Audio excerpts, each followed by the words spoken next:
Hi friends, நம்ம இன்றைக்கி இந்த வீடியோவில் ஒரு குட்டி ஹார்வெஸ்டிங் தான் பார்க்க போகிறோம். என்னென்னா மணத்தக்காளி கீரை தான் ஹார்வெஸ்ட் பண்ண போகிறோம். மணத்தக்காளி கீரையில் இந்த மாதிரி தான் அதோட காய் பழம் இருக்கும். இந்த பழம் வந்து நமக்கு ரொம்ப ஹெல்த்துக்கு நல்லது. நம்ம நார்மலாக சும்மா பறித்து சாப்பிடும்போதே நல்லா டேஸ்ட்டாக இருக்கும். ஒரு புளிப்பும் இனிப்பும் டேஸ்ட்டாக இருக்கும். ஸோ அதை வந்து அடிக்கடி நம்ம சாப்பிட்றது ரொம்ப நல்லது. மணத்தக்காளி கீரை வந்து வயிற்று புண்ணுக்கு ரொம்ப நல்லது. அது எல்லாருக்குமே நமக்கு தெரியும்.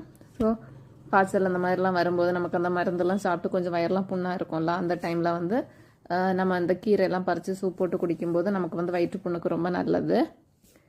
மணத்தக்காளி கீரையில் உள்ள பழங்கள் வந்து சும்மா நம்ம நிறைய முளைக்க போட்டு எடுக்கணும்னு அவசியம் இல்லை.